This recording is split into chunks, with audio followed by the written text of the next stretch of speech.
Chapter 9. The Faith of a Foreign Woman. In the days when the judges ruled, there was a famine in the land. So a man from Bethlehem in Judah, together with his wife and 2 sons, went to live for a while in the country of Moab. The man's name was Elimelech, his wife's name was Naomi, and the names of his 2 sons were Mahlon and Chilion. They were Ephrathites from Bethlehem, Judah, and they went to Moab and lived there. Now Elimelech, Naomi's husband, died, and she was left with her 2 sons. They married Moabite women, one named Orpah and the other Ruth. After they had lived there about 10 years, both Mahlon and Chilion also died, and Naomi was left without her 2 sons and her husband. When Naomi heard in Moab that the Lord had come to the aid of his people by providing food for them, she and her daughters-in-law prepared to return home from there. With her 2 daughters-in-law, she left the place where she had been living and set out on the road that would take them back to the land of Judah. Then Naomi said to her 2 daughters-in-law, "Go back, each of you, to your mother's home. May the Lord show you kindness, as you have shown kindness to your dead husbands and to me. May the Lord grant that each of you will find rest in the home of another husband." Then she kissed them goodbye, and they wept aloud and said to her, "We will go back with you to your people." But Naomi said, "Return home, my daughters. Why would you come with me? Am I going to have any more sons who could become your husbands? Return home, my daughters. I am too old to have another husband. Even if I thought there was still hope for me, even if I had a husband tonight and then gave birth to sons, would you wait until they grew up? Would you remain unmarried for them? No, my daughters. It is more bitter for me than for you, because the Lord's hand has turned against me." At this they wept aloud again. Then Orpah kissed her mother-in-law goodbye, but Ruth clung to her. "Look," said Naomi, "your sister-in-law is going back to her people and her gods. Go back with her." But Ruth replied, "Don't urge me to leave you or to turn back from you. Where you go, I will go, and where you stay, I will stay. Your people will be my people, and your God my God. Where you die, I will die, and there I will be buried. May the Lord deal with me, be it ever so severely, if even death separates you and me." When Naomi realized that Ruth was determined to go with her, she stopped urging her. So the 2 women went on until they came to Bethlehem. When they arrived in Bethlehem, the whole town was stirred because of them, and the women exclaimed, "Can this be Naomi?" "Don't call me Naomi. she told them. Call me Mara, because the Almighty has made my life very bitter. I went away full, but the Lord has brought me back empty. Why call me Naomi? The Lord has afflicted me. The Almighty has brought misfortune upon me." So Naomi returned from Moab, accompanied by Ruth the Moabite, her daughter-in-law, arriving in Bethlehem as the barley harvest was beginning. Now Naomi had a relative on her husband's side, a man of standing from the clan of Elimelech, whose name was Boaz. And Ruth the Moabite said to Naomi, "Let me go to the fields and pick up the leftover grain behind anyone in whose eyes I find favor." Naomi said to her, "Go ahead, my daughter." So she went out, entered a field, and began to glean behind the harvesters. As it turned out, she was working in a field belonging to Boaz, who was from the clan of Elimelech. Just then, Boaz arrived from Bethlehem and greeted the harvesters. "The Lord be with you." "The Lord bless you," they answered. Boaz asked the overseer of the harvesters. "Who does that young woman belong to?" The overseer replied, "She is the Moabite who came back from Moab with Naomi. She said, 'Please let me glean and gather among the sheaves behind the harvesters.' She came into the field and has remained here from morning till now, except for a short rest in the shelter." So Boaz said to Ruth, "My daughter, listen to me. Don't go and glean in another field, and don't go away from here. Stay here with the women who work for me. Watch the field where the men are harvesting and follow along after the women. I have told the men not to lay a hand on you. And whenever you are thirsty, go and get a drink from the water jars the men have filled. At this, she bowed down with her face to the ground. She asked him, "Why have I found such favor in your eyes that you notice me, a foreigner?" Boaz replied, I've been told all about what you have done for your mother-in-law since the death of your husband. How you left your father and mother and your homeland and came to live with a people you did not know before. May the Lord repay you for what you have done. May you be richly rewarded by the Lord, the God of Israel, under whose wings you have come to take refuge. May I continue to find favor in your eyes, my lord. she said. You have put me at ease by speaking kindly to your servant, though I do not have the standing of one of your servants. At mealtime, Boaz said to her, Come over here, have some bread and dip it in the wine vinegar. When she sat down with the harvesters, he offered her some roasted grain. She ate all she wanted and had some left over. As she got up to glean, Boaz gave orders to his men. Let her gather among the sheaves and don't reprimand her. Even pull out some stalks for her from the bundles and leave them for her to pick up. And don't rebuke her. So Ruth gleaned in the field until evening. Then she threshed the barley she had gathered, and it amounted to about an ephah. She carried it back to town, and her mother-in-law saw how much she had gathered. Ruth also brought out and gave her what she had left over after she had eaten enough. Her mother-in-law asked her, Where did you glean today? Where did you work? Blessed be the man who took notice of you.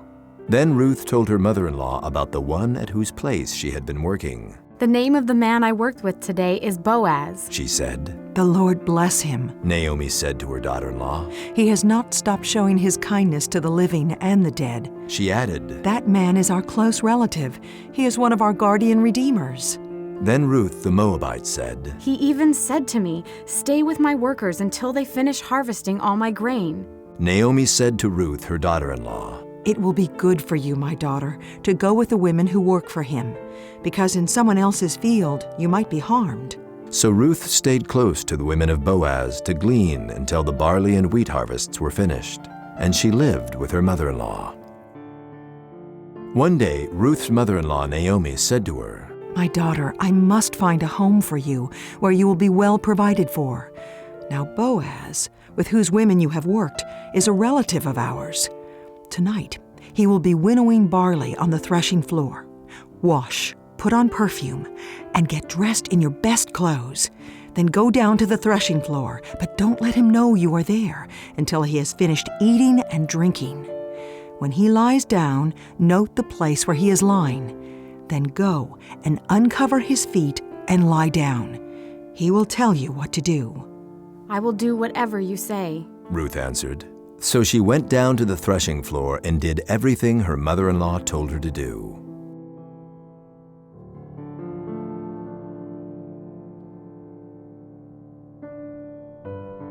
When Boaz had finished eating and drinking and was in good spirits, he went over to lie down at the far end of the grain pile. Ruth approached quietly, uncovered his feet, and lay down. In the middle of the night, something startled the man. He turned, and there was a woman lying at his feet. Who are you? He asked. I am your servant, Ruth. She said. Spread the corner of your garment over me, since you are a guardian redeemer of our family. The Lord bless you, my daughter. He replied. This kindness is greater than that which you showed earlier. You have not run after the younger men, whether rich or poor. And now, my daughter, don't be afraid. I will do for you all you ask. All the people of my town know that you are a woman of noble character. Although it is true that I am a guardian redeemer of our family, there is another who is more closely related than I. Stay here for the night, and in the morning, if he wants to do his duty as your guardian redeemer, good, let him redeem you. But if he is not willing, as surely as the Lord lives, I will do it. Lie here until morning. So she lay at his feet until morning, but got up before anyone could be recognized, and he said, No one must know that a woman came to the threshing floor. He also said, Bring me the shawl you are wearing and hold it out. When she did so, he poured into it 6 measures of barley and placed the bundle on her. Then he went back to town. When Ruth came to her mother-in-law, Naomi asked, How did it go, my daughter? Then she told her everything Boaz had done for her, and added, He gave me these 6 measures of barley, saying, Don't go back to your mother-in-law empty-handed. Then Naomi said, Wait, my daughter, until you find out what happens, for the man will not rest until the matter is settled today. Meanwhile, Boaz went up to the town gate and sat down there just as the guardian redeemer he had mentioned came along. Boaz said, Come over here, my friend, and sit down. So he went over and sat down. Boaz took 10 of the elders of the town and said, Sit here. And they did so. Then he said to the guardian redeemer, Naomi, who has come back from Moab, is selling the piece of land that belonged to our relative Elimelech. I thought I should bring the matter to your attention and suggest that you buy it in the presence of these seated here, and in the presence of the elders of my people. If you will redeem it, do so. But if you will not, tell me, so I will know. For no one has the right to do it except you, and I am next in line. I will redeem it, he said. Then Boaz said, On the day you buy the land from Naomi, you also acquire Ruth the Moabite, the dead man's widow, in order to maintain the name of the dead with his property. At this, the guardian redeemer said, Then I cannot redeem it because I might endanger my own estate.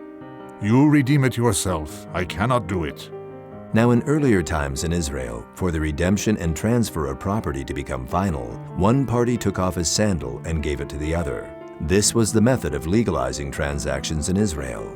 So the guardian redeemer said to Boaz, Buy it yourself. And he removed his sandal.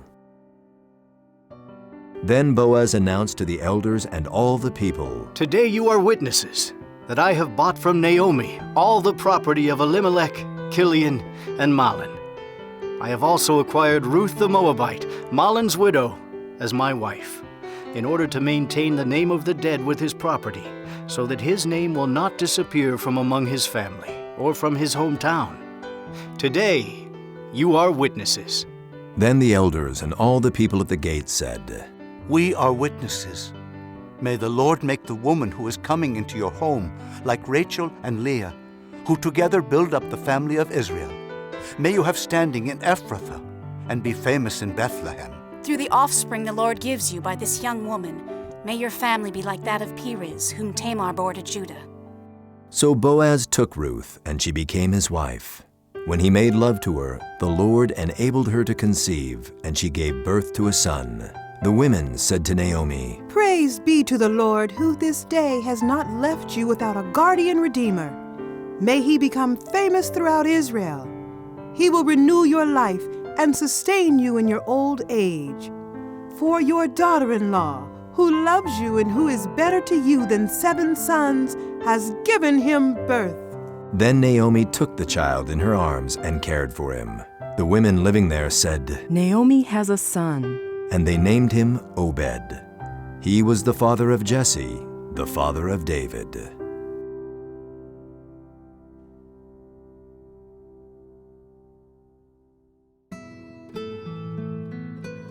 Within Ruth's story, we catch a glimpse of an amazing tale yet to come, the life of her great-grandson David, the renowned shepherd king.